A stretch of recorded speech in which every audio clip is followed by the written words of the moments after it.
Good morning, Your Honor. Good morning, Sir, Ma'am.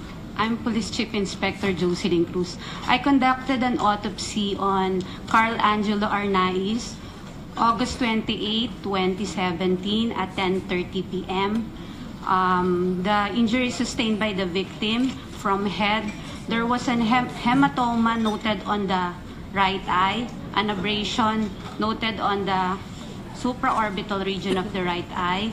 There's a Ma'am, August 17, again, what date? Your Honor, I examined the victim August 28, 2017. August 28. Yes, Your Honor. So, ibig sabihin, August 18, ang batang ito hindi na-examine from that time. Ito bang procedure, pag may nakikita kayong katawan, matatagalan bago ninyo gawin yung autopsy report? No, Your Honor. There was no request from the family. The funeral homes, the accredited funeral homes is waiting for the family to give a consent prior to autopsy. So, inintay muna ninyo yung sa pamilya. Yes, Your Pao, Honor. please take note of the findings of SOCO so to see where the discrepancies might be between both of you. Okay, Dr. Cruz, please go ahead. Your Honor, to continue, Your Honor. Pwede bang paki-plain, gawin mong plain yung language kasi masyadong technical? Para lang maunawaan din namin kung ano talaga yung ibig sabihin ng sinasabi ninyo. I'm sorry, Your Honor. So, Your Honor, there was a hematoma. In layman's term, it's bukol. Pasa is bukol is there's a swelling. Contusion is pasa. There's an abrasion noted also on the upper eyelid. There was 5 gunshot wounds noted on the anterior portion of the body. The first gunshot, not in order, Your Honor. I will just mention it. There was a gunshot wound on the right part of the chest. There was also a gunshot wound at the lower part of the chest. There was a gunshot wound noted, that's all point of entry, Your Honor. There was a gunshot wound noted on the middle of the chest, specifically the sternal region. There was a gunshot wound noted on the left part of the chest, and there was a last gunshot wound noted on the part of the abdominal region, Your Honor. The point of exit were all noted at the back portion of the body, at the back of the trunk, and the other one is at the back of the arm. So, ilan po yung gunshot wounds ng bata?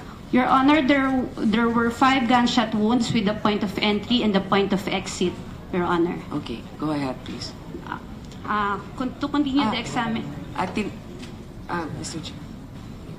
Yung trajectory, paki-explain mo, paakyat, pantay, pababa? Your Honor, Entry versus exit? yes, Your Honor. Almost all of the gunshot wound were going upwards. Which would indicate what? Which would indicate, Your Honor, that possibly the assailant could be in standing position, and the victim or Carl is in a lower position as compared to the assailant. So, hindi nyo masabi kung nakaluhod o basta mas mababa. Your Honor, the position of the victim could be in standing position. However, I can also consider that the position of victim is in a supine or lying position in which the back is on the ground and the face upwards. Nakahiga? Yes, Your Honor. Possible po. Possible. Okay, go ahead, ma'am. To continue, Your Honor, there were area of multiple abrasions noted on the right side of the chest, and there were also multiple abrasions, area of multiple abrasion noted on the back, specifically lower back or lumbar region. So, itong abrasion, gasgas ang ibig sabihin nito? Yes, Your Honor. So, maaaring ito'y natamo dahil kinaladkad ang biktima? Sorry po. The abrasion could have been caused by friction to a rough surface, Your Honor. It's possible, Your Honor. Okay, go ahead, ma'am. There were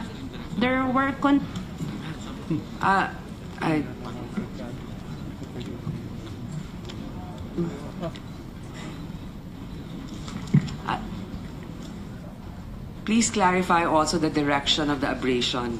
Paano ba yung... Usually, Your Honor, the abrasion could be, it's irregular in shape.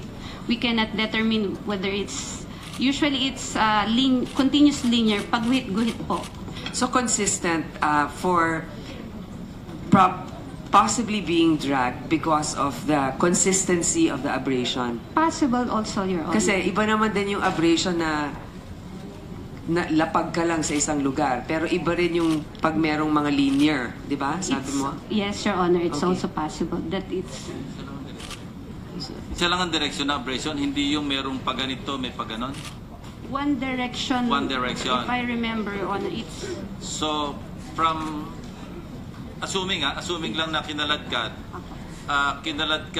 sa paa o sa ulo ang direction na abrasion. May establish ba yun? I know, Your Honor. Basta isa lang yung pattern ng Yes, Your Honor. yung linear. Opo, Your Honor. Pero hindi mo ma-establish kung paano hinila. Yes, Your Honor. So difficult to determine that, Your Honor. Okay, go ahead, ma'am. There were two slight contusions noted on the distal third or the wrist of the victim, Your Honor. Contusions sa Tagalog, ibig It's sabihin, bruise po, pasa po. pasa na pwedeng nalagyan ng handcuffs.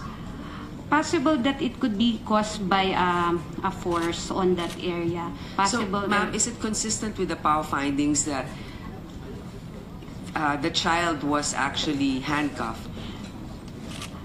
Your Honor, it could be forced by a hand or possibly also could be a handcuff. But it could not be that definite because the contusion noted were not. I noted it without a dent or a mark. It's a contusion, Your Honor. Okay, go ahead.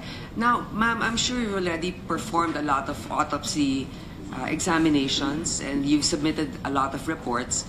Based on your experience, this particular body, ito bang katawan na ito mukhang kasama yan pag nagkakaroon ng shootout?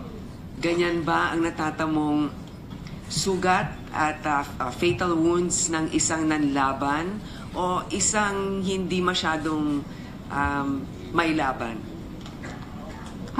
Your Honor, based on the body of the victim, as what I've mentioned a while ago, there were multiple gunshot wounds and there were other injuries noted. So it means that the victim wasn't able to fight back that easily. So yun yung iyong That's my personal analysis yes. of the situation. Yes, Your Honor. Okay, thank you, ma'am. Ilang taon ka na sa service? Going 9 years, Your Honor. 9 years. So, pag nung na commission, diretso ka sa crime lab? Lateral entry po of So, crime lab. Senior inspector ka na kagad? Yes, Your Honor. And 9 years ka na servisyo. So, Going 9 years on December 2017, Your yung mas Honor. past experience, considering na ang daming killings, Yes, araw-araw sir. meron kayong pinupuntahan. Yes, Your Honor. And I was assigned first at Region 8 Samar and Okay. Leyte before Caloocan. Thank you. Thank you. Just one point, Chairman. Dr. Cruz, nasabi niyo personal opinion. Is that your personal opinion or professional opinion? Professional opinion, Thank Your you. Honor. Thank you for the clarification. So ma'am, sa tingin nyo, ulitin ko, in your professional opinion, mukhang walang kapabilidad yung bata na manlaban considering yung mga natamo niyang sugat. Based on my professional opinion, Your Honor, the injuries sustained by the victim is multiple. Based on the physique and the height of the victim is quite tall. There is a possibility also to fight back, but however, there were multiple injuries sustained by the victim, so maybe he had a difficulty in fighting back, Your Honor. So malinaw naman po, Mr. Chair, no? Kaya yung nakita ninyong gun residue dun sa bata, sa right or sa left hand or both? Your Honor, I wasn't the one who did the paraffin, but it was done by our team, SOCO team, after the conduction of SOCO. Okay, we will go back to that later, but perhaps you can... Before we leave that point, nadidetermine ba kung nauna yung injuries kesa sa gunshot wounds sa examination ninyo? Based on my examination on Carl Arnaiz, no sir, because I examined the Matagal na kasi. victim he was embalmed already, Your Honor. And it's quite a long time, 10 days, Your Honor.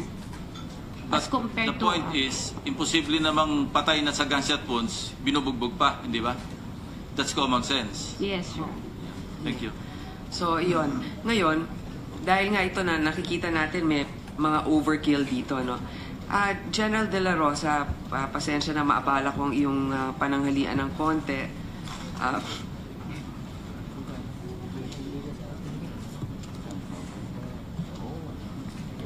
Call of Duty. Sir, kasi po, wala ba kayong procedure? Pakilahad nga dito, anong procedure ninyo pag meron kayong ganyan? Hindi ba dapat restrain muna as much as possible? Sabi nga ni former President FVR, part of your training, and I know that you were complaining about the training being received. Gusto na sana ninyo yung PNP na lang, ano? Wala ba kayong procedure na ano muna ninyo, barilin nyo sa paa, bago ninyo siguro barilin yung fatal shot para dun sa tao, hindi pa dapat kasama yon restraining? That's part of the training, Your Honor, the use of graduated use of force, calibrated use of force, Your Honor. Hindi po pwedeng barilin yung tao kung hindi natitreat yung buhay mo. Kung dala-dala niya ay wala siyang dalang armas, yung pang-subdue mo sa kanya is sobra-sobra, Your Honor, that's already unjustified. So, meron po kaming training na ganyan, Your Honor. Okay, so siguro dapat palalahanan sila kasi makikita na natin, pag hindi nila ginamit yung training na yan, talagang overkill at may pagkakasala sila. Doon pa lamang may violation na sila ng proper way of conducting an arrest, perhaps. General, nakita ba ninyo yung baril na ginamit ng bata? Or ano bang baril ang ginamit? Hindi ko po nakita, Your Honor. Ano po yung report na, anong sinasaad sa spot report? Ito ba'y kalibre 45?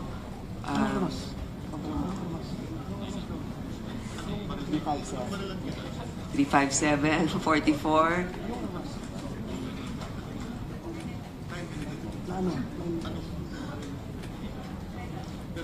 It was a Beretta 9mm pistol, Your Honor. Okay, yun bang 9mm na yan ay nakarehistro kanino? Yun yung sinapit issue ni Watis. Yung kay Carl ba? Yung baril ni Carla? This is a Carla, Your Honor.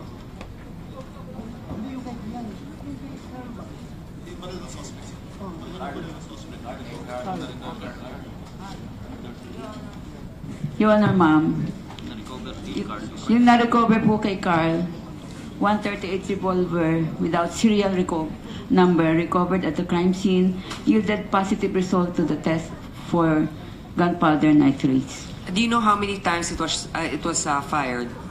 No, sir. No, ma'am. Ano uli yung kalibre, ma'am? 38, ma'am. 38. Okay. Nasa na yung baril na yun? Revolver.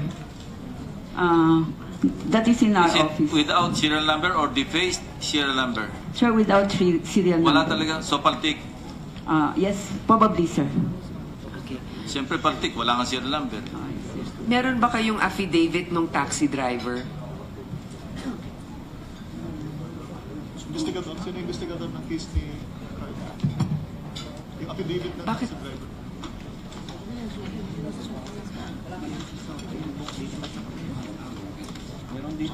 Pero sigurado meron kayong affidavit dyan, no?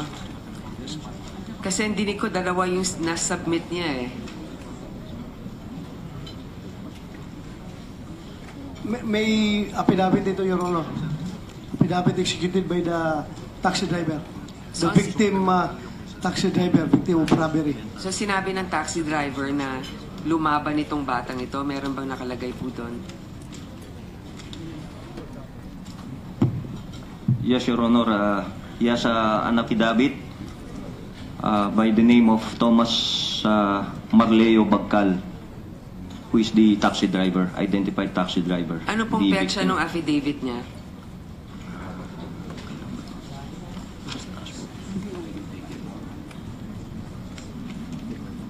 20. It's dated 29 August 2017, Your Honor.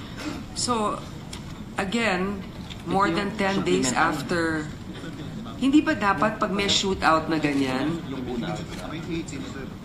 Same 18. I don't have the his statement dated 18 August, Your Honor. I only have this supplemental affidavit Okay, so- dated August 29. So that's what I was referring to. I think that we need to have his original statement at the time of the shootout or right after that.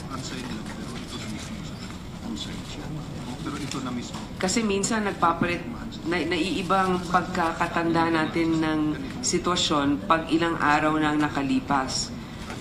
Para lamang, meron po kayo. Yes, we can provide you, Your Honor, his affidavit dated so- 18 August 27. We have sige. also here a copy of his affidavit dated 18 August, Your Honor. Okay, perhaps Pao has had more time to study both the affidavit and the initial statement of the cab driver. Ma'am, meron bang pagkakaiba or could you give us the highlights of the initial interview that was given him on the night that it happened? With the permission of the Honorable Chairman, ito po ay dated August 18, 2017.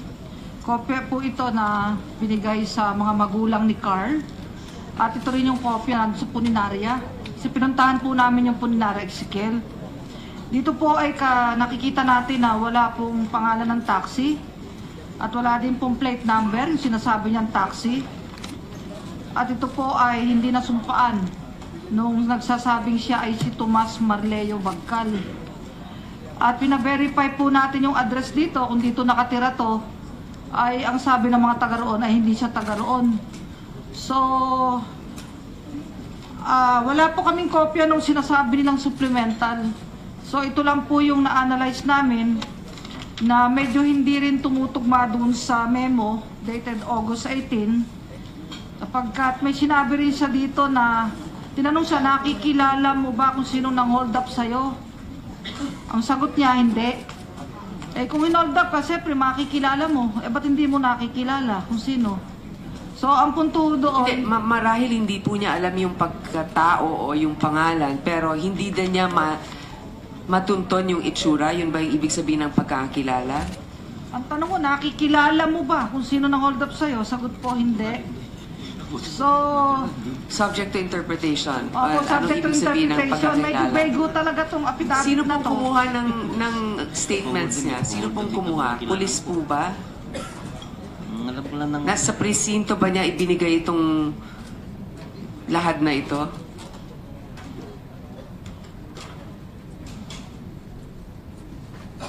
Ma'am, Ma'am, nasusulat po rito, kinuha po sa tanggapan ng Station Investigation and Detective Management Branch ng Caloocan City Police Station. so sino po yan? Sino kayang kumuha niyan? May pangalan po ba ng pulis? Kasi unang-una, ba't papayag na hindi kunin ang plate number, ma'am? Ma'am, nandito PO2 Rodolfo King A. Bautista. Nandito po ba si PO2 Bautista? Your Honor. Okay, Mr. Chair, perhaps he'll be part of the ones that we will invite. Nandito? Your time is up, but you can still pursue your point, Senator Po. Bautista? Ayan pala. Sir, hindi pa payata kayo nanunumpa? Should be administered. Hindi ka pa nanunumpa. Taas niyo muna ang inyong kanang kamay.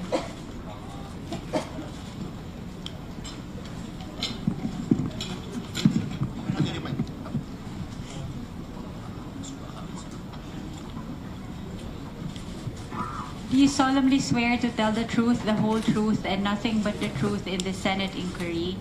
Opo. Thank you. Kay PO2 Bautista, maupo po kayo. Salamat po sa inyong pagdalo. Papaalalahanan ko lang po kayo, no? Ang una po ninyong tungkulin ay para sa taong bayan, hindi po para pagtakpan at pwede namang aminin kung may pagkakamali kayo mismo. Gusto lang namin ang katotohanan dito. Kayo ang kumuha ng salaysay ng taxi driver. Tama? Kayo po. Okay. Yes, ma'am. Anong nangyari? Kwento ninyo sa amin. So nagpunta sa inyong tanggapan, sino nagdala sa kanya doon? Kayo po ay desk job. Ma'am, I'm the night chief investigator I'm one of the night chief investigator of the Caloocan City Police Station. During that time, at about 4 o'clock, we received telephone call from our tactical office that there's a shooting encounter that transpired along C3 Road, Caloocan City. So as investigator, we conduct ocular investigation po. We also call assistance from the SOCO. Then, naabutan po namin doon yung cadaver po, yung ano. So you actually visited the crime scene? Yes, ma'am. So when you say 4 o'clock, this is 4 a.m.? 4 o'clock, in the morning po. Okay. So nung nandun kayo sa crime scene, nandun din yung taxi driver? Yes, ma'am. Okay. Sino nagpakilala sa'yo dun sa taxi driver? Meron pong mga first responder po doon. Tapos yung mga operating unit na ka-engage ng encounter po. Okay. So paki-explica po. So pumunta kayo, kinausap mo, isa doon sa natanong, kilala mo ba ang taong yan? Ano yung context ng tanong na yun? Kasi kilala mo ba, nakahiga dyan yung katawan? Ito ba yon o kilala mo ba siya? Anong interpretation mo nun? The intention of the question ay yung identity po, pangalan, address nung suspect. So, in short, he doesn't know the actual identity, Apo. but did he positively identify that body as Yes, the person? Okay. Apo. Pero wala yata dyan sa affidavit. Doon po sa supplementary affidavit po. Indicate po doon. Now, anong state of mind nung driver na nandun? Mukha bang, was he shaken? Was he, para bang ninenervyo siya? Yes, ma'am. Mapanahon po yun, natatakot po siya nung unang, siguro 3 hours or so. Tapos kasi medyo 7 o'clock na po namin nakuha na dyan statement. So may 3 hours na po siya nakapagpahinga. So, pero yung takot, nandun pa rin po. Sa ano ko lang. Kasi, kasi po, Mr. Bautista, dun po sa nakasulat na statement, hindi po ninyo nilagay doon yung plate number o pangalan ng taxi, hindi ba ninyo siya hiningan ng lisensya? Kasi nakalagay sigurado doon yung address o at least yung operator ng taxi. Yes, ma'am. May fault po talaga ako doon. Kasi po yung during that time... May kwan po talaga ako doon. Ano ibig sabihin? May kakulangan po. Oh, okay. Sorry po doon. Kasi po during that time, ang focus po na investigation namin ay yung nangyaring holdapan tsaka yung shooting encounter. Yung plate number po ng taxi tsaka yung franchise niya naka-indicate po dun sa affidavit naman po ng arresting officer. Okay, ganito yon So, dahil hindi nga ninyo nakompleto yung impormasyon na yan, sabi mo nakatuon dun sa hold up, natural, siya yung witness. Dapat yung impormasyon niya, kompleto. Okay, I respect the fact that you admitted to your shortcomings here. But I think they should serve as a lesson. I hope it's not intentional. Pero siguro ganito, yung supplemental affidavit, yun nga yung mahirap kasi if they're given time to think about it, it can go both ways. Certain things might be conveniently forgotten. But anyway, you have, or the investigating officer has the information of the correct address of the driver, I suppose. Because how is he able to come back to give another affidavit? So you know how to get in touch with him? Ganun po ba yun? Bali, nagpatulong po kami sa KPO 1 Perez po na makontak po yung taxi driver. Tapos pumunta naman po siya. Ito nga yung mahirap yung kasangkot na officer, siya yung may contact dun sa taxi driver, di ba? So, anyway, I hope that, Mr. Chair, I know my time's up. Thank you for accommodating me. We will just have to invite the cab driver next time. Thank you, Senator po. We will invite the Mr. Tomas Maglea Bagcal. Before I recognize Senator Joel, meron lang question sa procedure. I'd like to address this to the gentleman in front, members of famous class 86, from Chief Bato, Oka, and Chief Superintendent Pardo. Procedural or procedure. Do PCPs have DEUs? Kasi sabi mo kanina, PCP, ano yan, number 7, Drug Enforcement Unit. Meron bang Drug Enforcement Unit ang PCPs? Ang pagkaalam ko, municipal police stations lang, saka city police stations, ang nagme-maintain ng Drug Enforcement Unit or DET. Di ba? Meron na rin ba, PCP? Meron sir kasi napakalaki sir ng Caloocan eh. Kaya, How many PCPs do you have? 7 sir, 7. And kulang pa sir yun kasi napakalaki sir ng Caloocan. Covering how many barangays? 180 barangay sir. So, yung NCRPO is an exception. Pag NCRPO, pwede yung PCP, merong DEU. Pero other areas like provinces, di ba allowed lang yung DEU sa mga MPS and CPS? Yes. How about other highly urbanized cities like Cebu, Metro Cebu? Meron ding, yung PCP, meron ding ano? DEU? Your Honor, the organizational setup of some heavily urbanized cities are different from Metro Manila, Your Honor. Like Cebu and Davao, we don't have PCPs, Your Honor. We have police stations, Your Honor. So from the city police office, it is subdivided to different police stations. So like, for example, Davao City, we have 12 police stations. Every police stations in Davao City has its own drug enforcement unit. And they can conduct deliberate police operations on illegal drugs, di ba? Yes, Your Honor. Hindi yung in flagrante lang. Pero any police officer, pag in flagrante delito, they can conduct Yes, Your anti-illegal Honor. drug operations. Yes, Your Honor. Pero yung parang